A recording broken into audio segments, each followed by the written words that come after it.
Beliau mengatakan menceritakan kepada kami syaratnya bapakku ayahanda. Rahimahullah beliau mengatakan sebelumnya padaku Syaikhul Husain Al-Farah anak Ibrahim Ismailiyah anak Ibrahim Al-Farah cerita dari Syekh Abdul Kalau sudah dari itu berarti masalah Indonesia ada Rasulullah Sallallahu Alaihi Wasallam. Bagi dan anak berarti mentakutkan kalau imam harus tahu. Istilah beberapa malam hari keluar masalah Indonesia bersama Nabi. Ketemu seorang wanita berkaca lagi berdiri di tengah jalan. Wanita itu mengatakan, ya Rasulullah, aku telah melakukan satu dosa besar. Apakah suamiku juga masih ada kesempatan untuk bertobat? Maka ditanya dosamu apa? Zina. Anaknya juga lain tak butuh bisa. Wanita itu berzina. Kemudian anaknya lain dibunuh. Maka dijawab oleh Rasulullah, sudah tidak ada lagi taubat dari kamu. Tidak ada lagi taubat dari kamu. Maka sebab itu juga langsung wanita itu pingsan. Bahwa itu waktu mungkin nafsi. Yang kejadian itu lewat. Sayyidina Abu Hurairah Muhammad tadi ada Nabi bilang tanpa minta pendapat Nabi, tak jawab langsung, tidak ada taubat lagi buat kamu. Kemudian terus makanya seandainya ditanyakan kepada Nabi, ya Rasul, kemarin ketemu wanita itu, dia tanya, karena wanita berusaha besar, berzina, tak jawab, tidak ada di taubat kamu. Karena tidak ada lagi yang ditanyakan wanita, ilaihi Rasulullah. Namun demi Allah, Abu Hurairah halakta wa halakta. Halakta wa halakta. Rasanya yang halakta ya kamu hancur dan menjadikan orang lain hancur. Aina kunta ya Abu Hurairah, kamu di mana? Ketika ayat walladzina la yad'una ma'allahi ilahan akhar wa la yaqtuluna an-nafsa allati harrama Allahu illa bil haqq wa la yaznun wa man yaf'al dhalika yalqa athama yudha'af lahu 'adab yawmal qiyamah fi muhad wa yaqul fihi muhad. Kan itu ada tambahannya, lanjutannya illa man taba wa amana wa 'amila shalihan fa ulaika yubaddilullahu sayyi'atihim hasanah. Itu panjang ayatnya itu 3 ayat. Orang yang la yad'una ma'allahi illa ta'ala wa la yad'una salatan wa la yad'una sekalipun orang itu melakukan dosa-dosa zina, membunuh, itu pintu taubat masih terbuka. Orang bilang tidak ada taubat. Itu dikatakan oleh Nabi Sallallahu Alaihi Wasallam sehingga Abu Hurairah radhiyallahu anhu.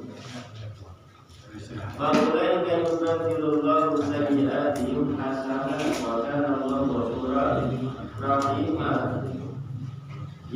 taubat kepada Allah sekalipun dosa besar akan diganti dosanya itu oleh Allah dengan kebaikan. Karena Allah itu Maha Pengampun, Maha Penyayang. Maka diterangkan oleh Nabi itu langsung Sayyidina Abu Hurairah keluar lagi dicari itu wanita, masuk dan mandinya lewati semuanya, ditanyain wanita yang berjalan tadi mana minta malam sampai terlalu mencarinya. Anak itu yang melihat Abu Hurairah itu kayak orang gila.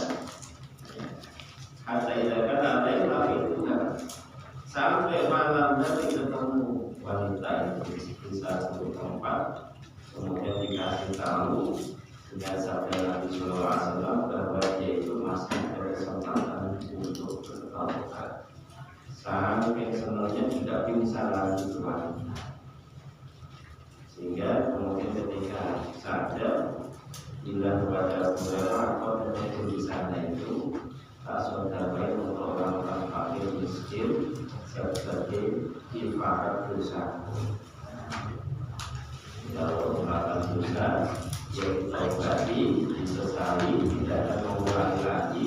Kalau punya harta banyak yang disedekahkan sebagai kifarat dosa, kayak syahur berkecilan. Ketika tidak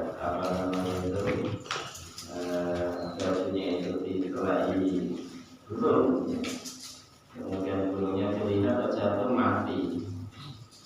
Jadi dikelai burung kemudian didengar begitu mati burungnya jatuh, maka merasa berdosa, padahal bukan karena beliau wali kemudian dilihat mati sengaja bertiga. Ini apa yang lain ini dilihat dua itu mati, maka sebagai para dosanya dicopot itu bajunya, kemudian dicuci, disedekahkan sebagai para dosa. Melihat belum di atas yang lain beliau mati. Jadi antaranya tobat ya seperti itu, dibantu dengan sedekah. Dalam firman Allah, "Illa man taba wa amana wa 'amila 'amalan shalihan fa ulaika yubadilullahu sayyi'atihim hasanat." Ini sebagian ulama mengatakan bahwa seorang hamba itu kalau dia melakukan dosa, maka dosanya ketika ditobati, dosanya yang lalu itu semuanya akan dirubah oleh Allah menjadi hasanat, kebaikan. Caranya ditobati dengan tobatan nasuha. Maka sering termasuk Rasulullah SAW beliau juga mengatakan nanti di hari kiamat ketika manusia melihat kitabnya secara beramal, maka ketika melihat di awal itu penuh dengan kemaksiatan, ternyata di akhirnya itu penuh dengan kebaikan. Maka dibalik lagi yang di depan itu tadi yang isinya dengan penuh kemaksiatan, dilihat lagi sudah tidak ada, terhapus dengan kebaikan-kebaikan.